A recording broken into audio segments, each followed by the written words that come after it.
السلام علیکم ورحمۃ اللہ وبرکاتہ۔ بسم اللہ الرحمن الرحیم۔ دوستو، آج کے قبول اسلام کی جو کہانی آپ کے سامنے رکھی جا رہی ہے یہ بہت ہی اہم ہے۔ یہ ایک انڈیا کے جج صاحب ہیں جنہوں نے اسلام قبول کیا ہے۔ ان کا اسلام سے پہلے والا نام سمیر تھا اور اب ان کا نام قاضی محمد شریح ہے۔ آئیے سنتے ہیں یہ بابرکت کہانی۔ احمد اوا، السلام علیکم ورحمۃ اللہ وبرکاتہ۔ قاضی محمد شریح: وعلیکم السلام ورحمۃ اللہ وبرکاتہ۔ سوال: قاضی محمد شریح صاحب، ماشاءاللہ ابو نے ابھی بتایا کہ ابو نے آپ کا نام قاضی محمد شریح رکھا ہے۔ جواب: ہاں مولانا احمد صاحب، ابھی میں نے بہت اچھی طرح اعلان تو نہیں کیا، مگر حضرت جی نے میرا نام قاضی محمد شریح رکھا ہے۔ نام ذرا مشکل ہے، مگر جب حضرت نے تاریخ بتائی تو مجھے اچھا لگا اور دل میں آیا کہ اللہ تعالی نام کی برکت سے اگر قاضی شریح کا کروڑواں حصہ بھی مجھے ان کی خوبی کا دے دیں تو میرا بیڑا پار ہو جائے گا۔ سوال: اصل میں ابو کا کہنا ہے کہ مسلمانوں بلکہ اس پوری دنیا کے انسانوں کی خیر اور ترقی اس میں ہے کہ یہ پیچھے ہٹ کر 1400 سال پہلے کے زمانہ سے وابستہ ہو جائیں۔ اس زمانہ اور اس کے مزاج سے دنیا دور ہو جانے کی وجہ سے ساری تباہی آ رہی ہے۔ اس لیے ابو لوگوں کے مدرسوں کے نام، دفتروں کے نام خیر القرون سے ملا کر رکھنے پر زور دیتے ہیں، جیسے مدرسہ صفت الاسلام، دار ارقم، دار ابو ایوب وغیرہ۔ قاضی شریح ہمارے نبی صلی اللہ علیہ وسلم کے چوتھے خلیفہ کے زمانے میں بڑے مشہور قاضی تھے۔ جواب: ہاں، انہوں نے وہ قصہ سنایا تھا کہ حضرت علی رضی اللہ تعالی عنہ کے مقابلے میں ایک یہودی کے حق میں انہوں نے زرہ کے مقدمے میں شرعی گواہ نہ ہونے کی وجہ سے فیصلہ سنایا تھا اور اس انصاف پر وہ یہودی مسلمان ہو گیا تھا۔ سوال: جی بالکل وہی واقعہ ان کا مشہور ہے، اور بھی ان کے انصاف اور عدل کے بہت سے واقعات ہیں۔ قاضی صاحب، آپ کو ابو نے بتایا ہوگا کہ مجھے آپ سے ارمغان کے لیے انٹرویو لینا ہے۔ جواب: جی ابھی بتایا ہے، میں نے عرض بھی کیا کہ بار بار اجازت کے باوجود آپ نے مجھے اپنے قبول اسلام کا اعلان کرنے سے منع کیا ہے، اور ایسے میں میرا انٹرویو چھپنا کیا مناسب ہوگا۔ حضرت جی نے فرمایا کہ مقصد تو نصیحت اور دعوتی جذبہ پیدا کرنا ہے، آپ اپنا اجمالی تعارف کرا دیں۔ اصل میں رمضان کا مہینہ ہے اور آپ آ گئے ہیں، اس برکت والے مہینے میں آپ کا ہی حال چھپ جائے تو یہ بہتر ہے۔ سوال: آپ اپنا خاندانی تعارف کرائیں۔ جواب: میں ہریانہ کے ایک جاٹ خاندان میں 23 مئی 1942 کو پیدا ہوا۔ روہتک سے میں نے 12ویں کلاس اور پھر BSc کیا، اور بعد میں میرے والد نے، جو چندی گڑھ میں جج تھے، میری لائن بدلنے کا فیصلہ کیا اور LLB کرنے کو کہا۔ میں نے LLB کیا اور چندی گڑھ سے وکالت شروع کر دی، اور پھر اللہ نے یہ کیا کہ PCS پہلی بار میں نے کوالیفائی کیا۔ آج کل ایک ضلعی عدالت میں CIADG ہوں، انشاءاللہ بہت جلد ڈسٹرکٹ جج بننے کی امید ہے۔ میری ایک بہن DSP ہیں، ان کے شوہر ADM ہیں۔ ہمارا خاندان اللہ کا شکر ہے کہ پڑھا لکھا خاندان ہے۔ ہمارے خاندان میں اردو کا رواج رہا۔ میرے دادا اردو کے بہت اچھے شاعر تھے۔ مخدوم اپنا تخلص لکھتے ہیں، وہ مخدوم پانی پت کے عقیدت مندوں میں تھے۔ سوال: اپنے قبول اسلام کے بارے میں بتائیے۔ جواب: میں ہریانہ میں ایڈیشنل ڈسٹرکٹ کورٹ میں جج کے عہدے پر فائز تھا۔ ہمارے خاندان میں انسانی قدروں کی بڑی اہمیت تھی۔ گھر میں بوڑھی عورتیں اور بڑے ماں پرشوں، صوفیوں اور اچھے لوگوں کے قصے سناتے تھے۔ میرے والد خود بہت ایماندار افسر تھے۔ میں نے پریم چند کی کہانیاں پڑھی تھی۔ میں نے پن پر میشور کہانی بھی پڑھی تھی۔ اس کہانی سے میرے ذہن میں یہ بات بیٹھ گئی تھی کہ فیصلے کی گدی پر آدمی خدا کا نائب بن کر بیٹھتا ہے۔ اس کو سارے انسانوں کو ایک آنکھ سے دیکھنا چاہیے اور انصاف کرنا چاہیے۔ اللہ کا شکر ہے کہ میں اس کا خیال کرتا ہوں اور عدالت میں اپنی طرف سے انصاف کرنے کی کوشش کرتا ہوں۔ جب آدمی نیکی کرتا ہے تو اللہ تعالیٰ دنیا میں بھی لوگوں کے دلوں میں عزت اور محبت پیدا کر دیتے ہیں۔ میں جہاں بھی رہا لوگ میری ایمانداری کی وجہ سے میری بہت قدر کرتے ہیں، بلکہ میں نے دیکھا ہے کہ بے ایمان اور رشوت لینے والے بھی میری عزت کرتے، بلکہ میں نے تو دیکھا کہ میرے افسر بھی میری ہمیشہ کی ایمانداری کی وجہ سے بہت عزت کرتے ہیں۔ 5 سال پہلے کی بات ہے، ایک روز صبح مارننگ واک چہل قدمی کر رہا تھا۔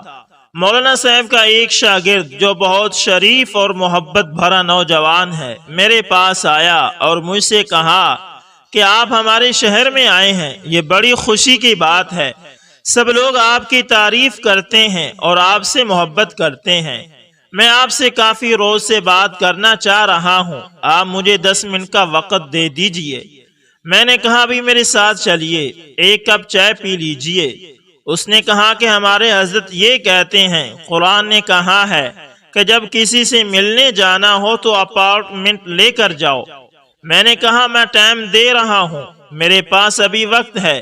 وہ خوش ہوا، میرے ساتھ میرے گھر آیا اور بولا مجھے یہ فکر ہے جج صاحب آپ اتنے ایماندار اور بھلے افسر ہیں، آپ کو ایک دن مرنے کے بعد بڑی عدالت میں مجرموں کے کٹہرے میں کھڑا ہونا پڑے گا اور آپ پر غداری کا مقدمہ چلے گا۔ میں نے حیرت سے پوچھا مجھ پر غداری کا مقدمہ چلے گا؟ بولے جی، جس دیش میں آدمی رہتا ہو وہاں کے حاکم اور مالک کو نہ مانے اور وہاں کے سنودھان کو نہ مانے اور باغی اور غدار ہے وہ، پھر تو اس پوری سرشٹی کائنات کا حاکم و مالک ایک اللہ ہے اور اس کا فائنل دستور سنودھان قانون قرآن مجید ہے۔ جو اللہ کو اور قرآن کو نہ مانے وہ تو باغی اور غدار ہے۔ میں نے کہا آپ کے پاس کیا ثبوت ہے کہ مجھ پر یہ مقدمہ چلے گا؟ اس نے بڑے درد و حیرت سے کہا میں اتنا پڑھا لکھا تو ہوں نہیں کہ آپ کو دلائل سے سمجھا دوں، مگر جب آنکھ کھلے گی جس کو آپ مرنا اور آنکھ بند ہونا کہتے ہیں، ہم اسے آنکھ کھلنا کہتے ہیں، تو بات ہماری ہی سچی ہوگی۔ مگر جج صاحب اس وقت آپ کو فیصلے کا اختیار نہیں رہے گا، کیونکہ آنکھ بند ہو چکی ہوگی تو مجبوراً آپ کو ہمیشہ کی نرک کی جیل میں جلنا پڑے گا۔ یہ کہہ کر اس کی آنکھوں سے محبت اور ترس سے 2 آنسو نکلے، جن میں سے ایک تو زمین میں ٹپک گیا اور دوسرا پلکوں میں اٹک گیا۔ مولانا احمد صاحب بے لوث محبت اور ہمدردی میں اس کے وہ 2 آنسو میرے گلے کا پھندا بن گئے۔ میرے دل میں آیا کہ سمیر ایسے ہمدرد کی بات میں ضرور سچائی ہے اور اس کی ماننے میں میرے لیے بھلائی ہے۔ میں نے کہا مجھے کیا کرنا چاہیے؟ اس نے کہا آج 1 تاریخ ہے، ہمارے حضرت سونی پت آتے ہیں، آپ کو کلمہ پڑھوا کر مسلمان بنا دیں گے۔ میں نے کہا کس وقت چلنا ہے؟ اس نے کہا 10 بجے یہاں سے چلیں گے، 11 بجے تک پہنچ جائیں گے۔ حضرت 11 ساڑھے 11 بجے تک آ جائیں گے۔ 10 بجے ہم دونوں چلے، 11 بجے سونی پت پہنچے۔ اتفاق سے مولانا کو اس روز کوئی کام تھا جس کی وجہ سے 1:30 بجے سونی پت پہنچے۔ گاڑی کی آواز آئی، میں کمرے سے نکلا، مولانا صاحب سے ملاقات ہوئی۔ میں نے کہا میں مسلمان ہونا چاہتا ہوں۔ حضرت صاحب نے کہا ایمان اندر کے یقین کا نام ہے، آپ نے ارادہ کر لیا بس ہو گیا، ہم بھی اس ثواب میں شریک ہو جائیں، اس کے لیے کلمہ پڑھ لیجئے۔ یہ کلمہ آخری اور مکمل دستور قرآن کو نبی کے طریقے پر عمل کرنے اور اس کو ماننے کا حلف ہے جو ہر آدمی کو عہدہ سنبھالتے وقت لینا ہوتا ہے۔ حضرت نے مجھے کلمہ پڑھوایا اور اردو میں ترجمہ بھی کہلوایا۔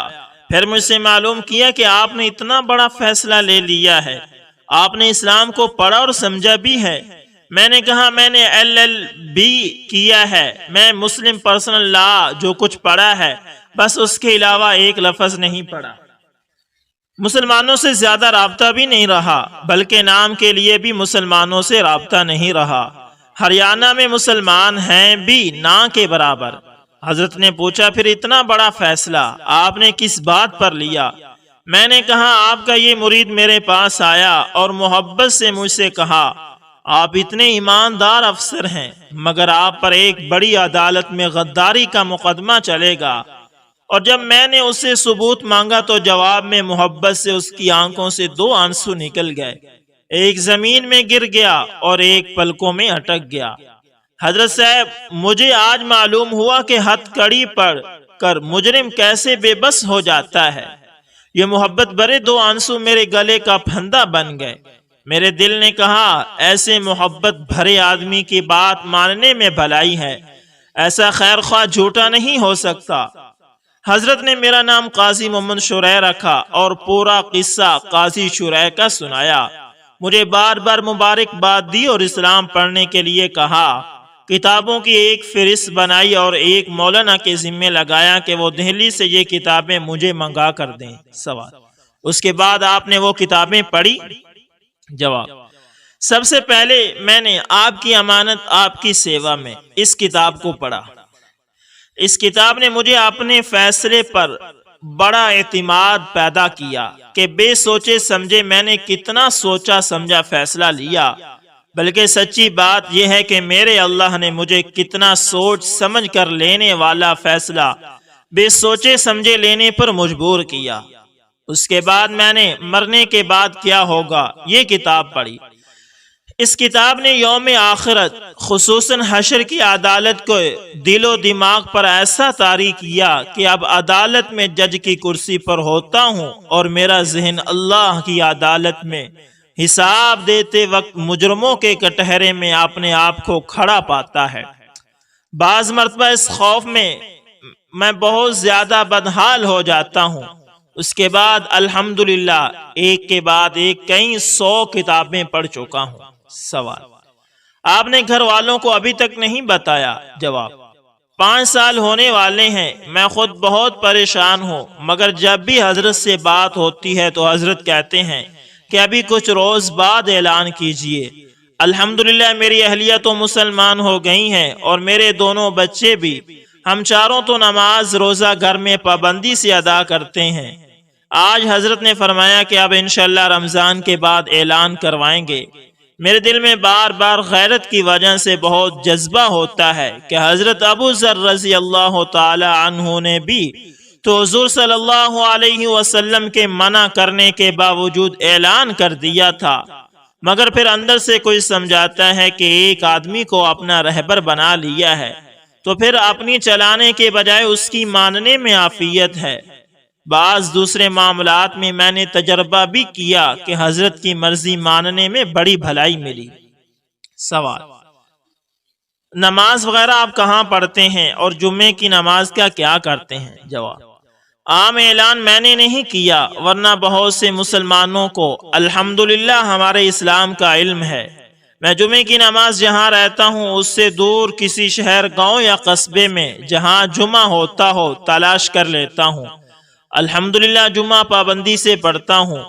یوں بھی جماعت میں نے 3 روز الحمدللہ اب تک 7 مرتبہ لگائے ہیں، مگر دور جا کر۔ سوال: آپ کو اسلام میں آ کر کیسا لگا؟ جواب: ہریانہ میں 1947 کے بعد اسلام اور مسلمان تو ایسے ہی ہیں، اس لیے رسم و رواج کے لحاظ سے اسلام سے ہمیں مناسبت کم ہی تھی۔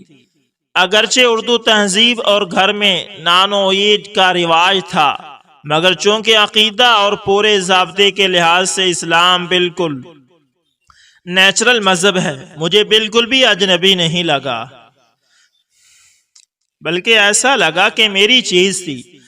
حضرت صاحب کتنی سچی بات کہتے ہیں۔ سونی پت میں ان کی تقریر میں نے سنی، اسلام دین فطرت ہے، پیاسے انسان کو جس طرح بھی آپ اس کے ہونٹوں کے پاس پانی لائیں گے تو جس طرح وہ اس کو قبول کرے گا، اسی طرح انسانی فطرت دین فطرت کی پیاسی ہے، اس کو دین فطرت اجنبی نہیں لگتا، شرط یہ ہے کہ اس کے ہونٹوں تک لگا دیا جائے۔ سوال: ابو نے آپ کو دعوت پر نہیں لگایا، گھر والوں اور خاندان والوں پر کام کے لیے نہیں کہا؟ جواب: ہاں الحمدللہ کہا ہے، میں کام بھی کر رہا ہوں۔ الحمدللہ میری ایک بوا پھوپھی اور ان کے شوہر مسلمان ہو گئے ہیں، میرے چاچا کے ایک بیٹے مسلمان ہو گئے ہیں، میرے 6 نوکر مسلمان ہو کر اعلان کر چکے ہیں، 2 نے تو مسلمان لڑکیوں سے شادی بھی کر لی ہے۔ سوال: ماشاءاللہ، اچھا، ارمغان کے لیے آپ کوئی پیغام دینا چاہیں گے؟ جواب: حضرت فرماتے ہیں اور کتنی سچی بات فرماتے ہیں کہ یہ ملک اہل محبت کا ملک ہے، محبت یہاں کے لوگوں کی کمزوری ہے، سچی ہمدردی اور محبت کے سامنے یہ قوم پاؤں نہیں جما پاتی، فوراً مائل ہو جاتی ہے۔ اس قوم کی اس خوبی کا فائدہ اٹھا کر ہم لوگ کچھ نہ سمجھ لوگوں کی گندی سیاسی فرقہ پرستی سے متاثر ہونے کے بجائے ان کو اپنا خونی رشتے کا بھائی سمجھ کر اگر محبت سے دعوت دیں تو ایسا ہو نہیں سکتا کہ یہ قوم ٹھکرائے۔ یہاں دعوت کا کام کرنے کے لیے زیادہ بحث و مباحثہ اور عقلی دلائل اور اس کی صلاحیت کی ضرورت نہیں، بلکہ صرف محبت اور جرت کی ضرورت ہے، اور جرت سے زیادہ محبت کی شرط یہ ہے کہ محبت وہ جو اندر سے ابلے اور دل تک پہنچ جائے۔ جب ایک کم پڑھے لکھے سیدھے دیہاتی نوجوان کے 2 بلکہ 1.5 آنسو مجھے ہمیشہ کے کفر و شرک سے نجات کا ذریعہ بن سکتے ہیں، اگر رحمت للعالمین صلی اللہ علیہ وسلم کی طرح راتوں کو اللہ کے حضور رونا اور سینے کا ہانڈی کی طرح کھولنا ہمیں نصیب ہو جائے تو یہ ملک 100% اسلام کا زبردست مرکز بن جائے۔ جزاکم اللہ خیرا۔ تو دوستو، آج کی کہانی یہ انڈیا کے ایک جج صاحب ہیں، ان کے قبول اسلام کی تھی۔ امید کرتا ہوں دوستو آپ کو ویڈیو اچھی لگی ہوگی، پسند آئے تو لائک شیئر کومنٹ لازمی کریں، اور اگر آپ ہمارے چینل AS انفارمیشن TV پر نئے ہیں تو اسے بھی لازمی سبسکرائب کریں اور ساتھ میں بیل کے نشان کو دبانا نہ بھولیے گا تاکہ ہر نئی ویڈیو کا نوٹیفیکیشن سب سے پہلے آپ تک پہنچتا رہے۔ ملتے ہیں کسی نیکسٹ اچھی سی ویڈیو کے اندر، تب تک کے لیے اللہ